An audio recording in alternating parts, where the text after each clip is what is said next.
Now, the control of the economy and the perpetual robbery of wealth is only one side of the Rubik's Cube the bankers hold in their hands. The next tool for profit and control is war. Since the inception of the Federal Reserve in 1913, a number of large and small wars have commenced. The three most pronounced were World War I, World War II, and Vietnam. World War I. In 1914, European wars broke out centered around England and Germany. The American public wanted nothing to do with the war. In turn, President Woodrow Wilson publicly declared neutrality. However, under the surface, the U.S. administration was looking for any excuse it could find to enter it. In a noted observation by Secretary of State William Jennings, the large banking interests were deeply interested in the World War because of the wide opportunities for large profits.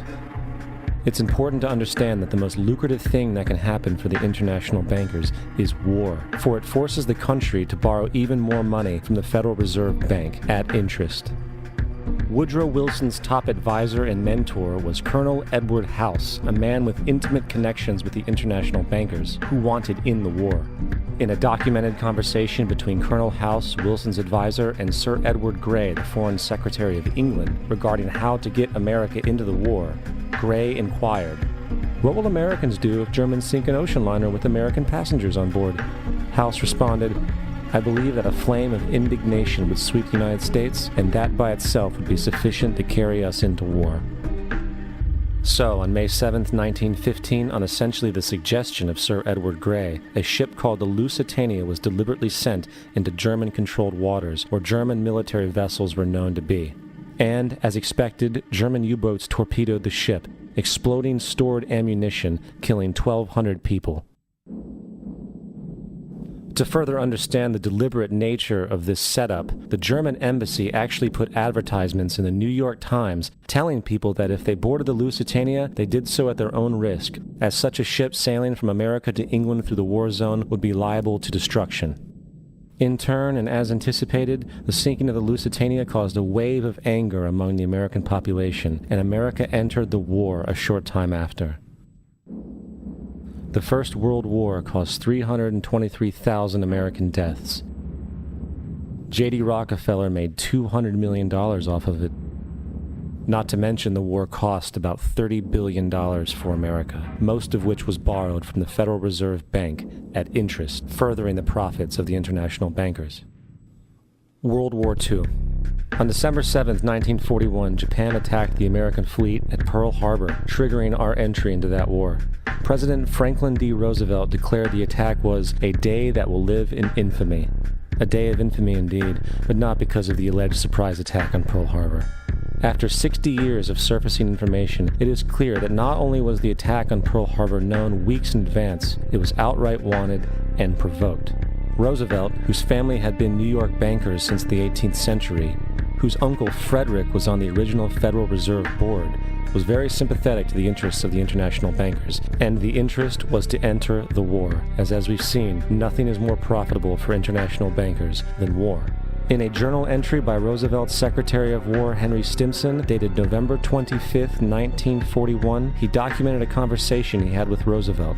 The question was, how should we maneuver them into firing the first shot? It was desirable to make sure the Japanese be the ones to do this, so that there should remain no doubt as to who were the aggressors.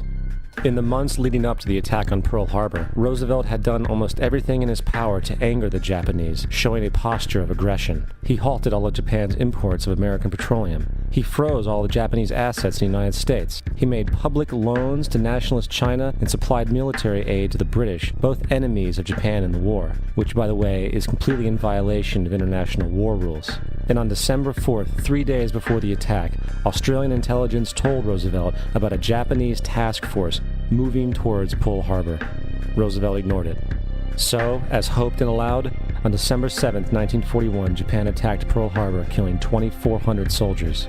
Before Pearl Harbor, 83% of the American public wanted nothing to do with the war. After Pearl Harbor, 1 million men volunteered for the war. It is important to note, Nazi Germany's war effort was largely supported by two organizations, one of which was called IG Farben.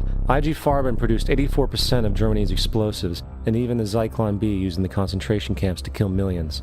One of the unspoken partners of IG Farben was J.D. Rockefeller's Standard Oil Company in America. In fact, the German Air Force could not operate without a special additive patented by Rockefeller Standard Oil. The drastic bombing of London by Nazi Germany, for example, was made possible by a $20 million sale of fuel to IG Farben by the Rockefeller Standard Oil Company. This is just one small point on the topic of how American business funded both sides of World War II.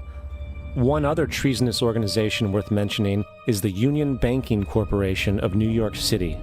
Not only did it finance numerous aspects of Hitler's rise to power, along with actual materials during the war, it was also a Nazi money laundering bank, which was eventually exposed for having millions of dollars of Nazi money in its vaults.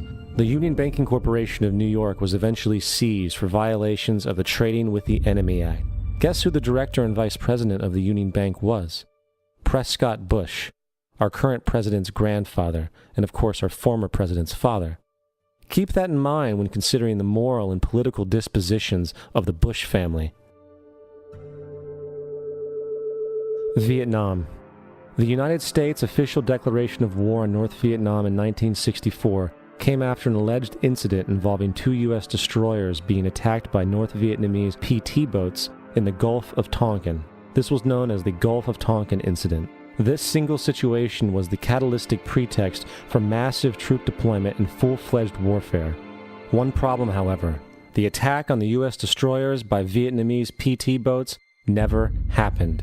It was a completely staged event to have an excuse to enter the war.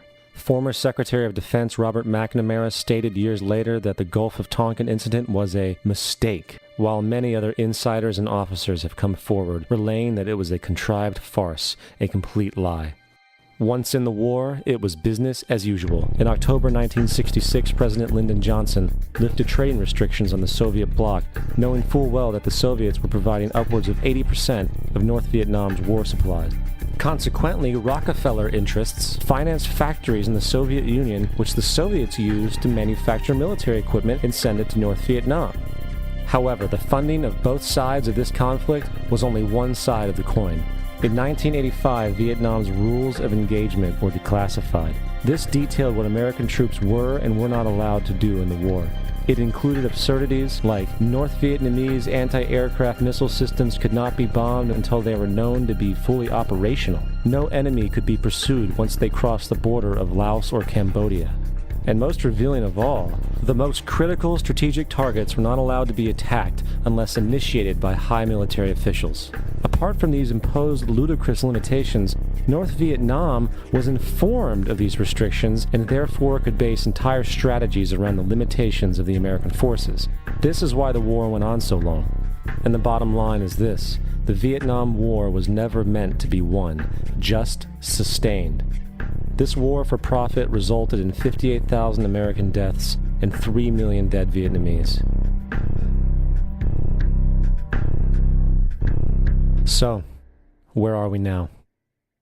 September 11th was the jumpstart for what is now an accelerated agenda by the ruthless elite. It was a staged war pretext no different than the sinking of the Lusitania, the provoking of Pearl Harbor, and the Gulf of Tonkin lie. In fact, if 9/11 wasn't a planned war pretext, it would be an exception to the rule. It has been used to launch 2 unprovoked illegal wars, one against Iraq and one against Afghanistan. However, 9/11 was a pretext for another war as well, the war against you.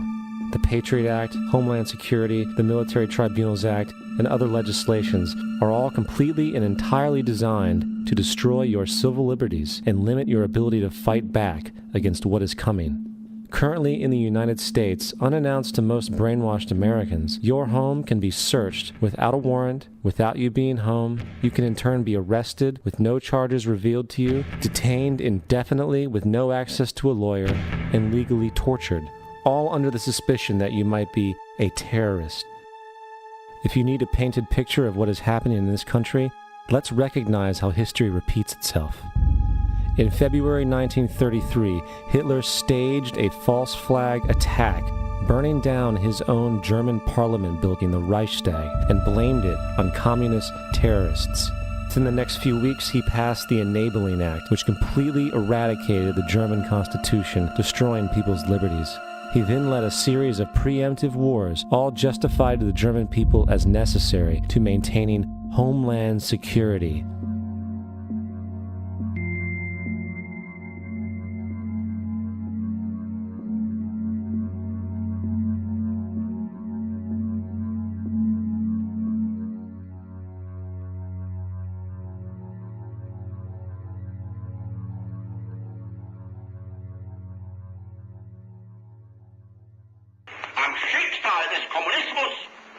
der sich mit ihm verprügelnden anderen Organisationen ändert dies nichts.